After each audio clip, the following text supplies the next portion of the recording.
Let's play a hypothetical game, shall we?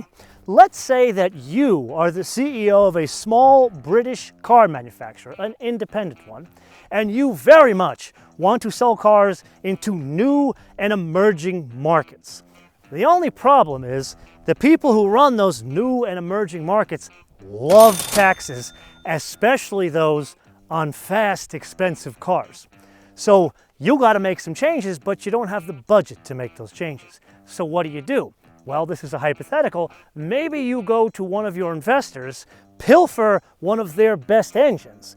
Then you go to the other side of the country, pilfer some of the best driving dynamics talent from a shed in Hethel, England, and then you put all of those parts together and see if you can come up with more than the sum of those parts.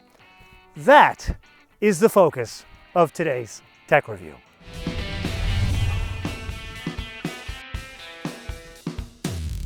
So I have the sneaking suspicion that we all kind of know the big headline change here. So instead, let's kick off things with focusing on the changes we weren't expecting from Matthew Becker and his band of merry disavowed engineers from Lotus, and go figure they're all suspension related. Let's start out with that rear subframe. The suspension bushings have been changed. Then they went in and they revised the suspension geometry, the anti-roll bars, the springs, and the dampers. And if that were enough, they went into the ESP software and completely retuned that. Then, last but not least, they decided to work on the front brakes, specifically changing out the front brake pistons with an eye towards shortening the pedal travel while driving. And here, you thought it was just an engine swap. And now on to the changes you and I were expecting that lump there. And the last time you and I drove it together, it was wrapped in a far less attractive carrying case, and we were throwing it around Circuito Ascari.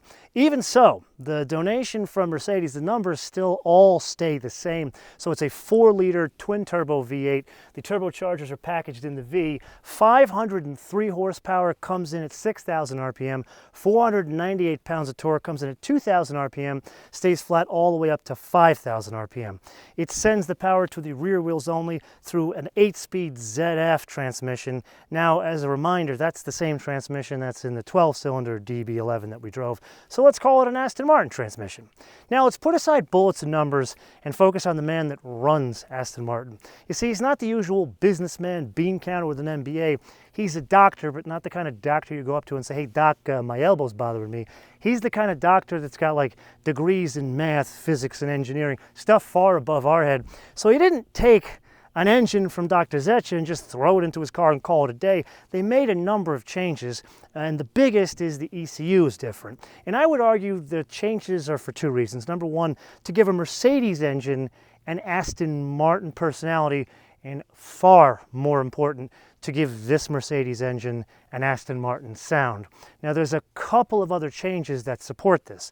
The air intakes are different, the exhaust is different, and then there's the packaging of the engine. Now if you're familiar with this engine in the different Mercedes-Benz AMGs, like in a C63 or a C63S, it's a wet sump engine, meaning it's a taller engine. In an AMG GTS, it's a dry sump engine, but it has the higher horsepower, that and, well, the C63S as well. But here, it's the higher horsepower, meaning the 503, but it's a wet sump engine.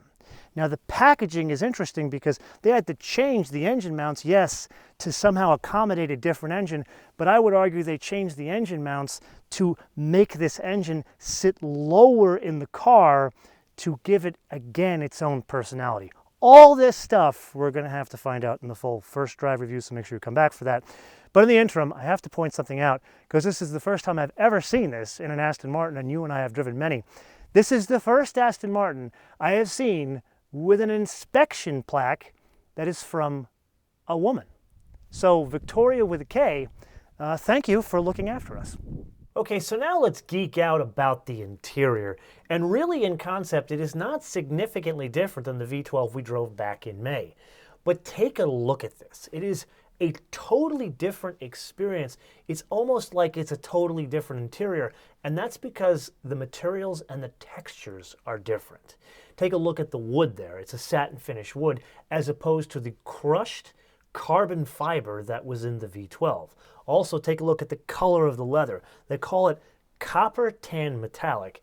It is an extremely expensive option at $5,380. But notice how much more warmth it gives the interior. And really the thing I can't help but thinking about is it reminds me of a Corvette. Now follow me for a minute here. If you remember when the C7 came out, we saw it in a silver, a red, a white. And you look at that, and depending on the color you choose, it completely transforms the personality of the car. Here, the same exact logic applies. We drove a car in May that had a stunning blue and white interior with that funky patterned seat, but you look at this, same funky patterned seat, but because all of the materials have been changed, it looks completely different in personality. Oh, and it's not just the interior color and trim choices that transform the personality of a DB11. Take a look at that exterior color. They call it Mariana Blue, and, well, it's not just a shade of paint that does a personality make, it's how you accessorize it. And in this case, take a look at the silver trim pieces on the roof. Aston Martin calls them gloss silver roof strakes. They are an extra $2,270, and they are absolutely worth it. Now there's still one more change you and I need to cover, and it has a lot to do with that white DB11 V12 we drove back in May. Man, do you remember that car? The black roof, the black wheels, the blue and white interior. Santa Maria Madre de Dios. Anyway, that car weighed almost 4,200 pounds. This, with the smaller engine and all the changes we've discussed, 3,880 pounds. Not an inconsequential difference, but more important than the difference itself is where it lies, over the front axle. Even more interesting in a front mid-engine design car, something that's going to be enlightening in the coming full first drive review, so make sure you come back for that. In the interim, I want to leave you with a bit of a different kind of a question. I have been spending my entire time with this vehicle thinking about its reason for being, and if we're honest, it has all to do with tax schemes around the world and selling the car in different markets. So my question is very simple. Has some sort of a tax scheme like a CO2 tax, a displacement tax, a gas guzzler tax, has that ever impacted your buying decision? Like, has it made you buy the car with the smaller engine, or have you just changed your entire decision to go to a different car? Let me know what car you were considering, what car you ended up with, and most importantly, what region of the world do you hail from and what tax scheme impacted you? Let me know in the comments below or via our social media, MotoManTV all one word, MotoManTV all one word, Facebook, Twitter, and Instagram. And with that, I am going to say I am incredibly excited for the full first drive review of this because, hey man, you know me and Kumo are huge Aston Martin fans. So until we see you in that episode, bis später.